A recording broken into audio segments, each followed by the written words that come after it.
82-year-old shopkeeper Hu Yusha is determined to stay here in the home she's lived in for more than 60 years, despite a storm warning and local officials' advice for her to move to safer ground. Hu lives alone, just meters from the waterfront in Taiwan's southern port city of Tainan.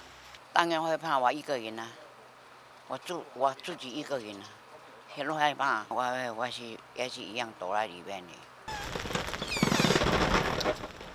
The full force of Typhoon Krathon is set to hit here in just a few hours, following a rare trajectory coming in from the west around Taiwan's southern tip to strike large urban centres like Tainan. Close to 70,000 people live in this ancient port district of Anping. Many of their houses are close to harbours and rivers and therefore liable to flooding. The local government has been keeping residents updated on the typhoon's progress, and there's even an app for them to check rising water levels. Residents have been advised to stock 3 days of food and supplies, and should they need to flee their homes, 16 evacuation centres have been set up to accommodate them. More than a dozen pumps across this district are moving water out of drains in an attempt to keep streets clear.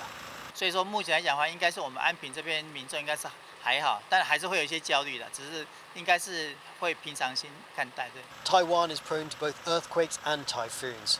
Communities here regularly practice how to respond to disasters, but its trajectory makes this typhoon different from others, and could bring a rare storm surge to cities in the country's southwest. Most typhoons which are impacting Kaohsiung, Tainan, they've already gone across the central mountain range and are severely weakened, and it's going to be coming right off the ocean and impacting these areas. So it's going to be, you know, in very good condition. The typhoon is still going to have its very strong circulation. So my hunch is that these areas are going to experience like typhoon conditions which are very atypical to what they usually experience as the typhoons come in from the east.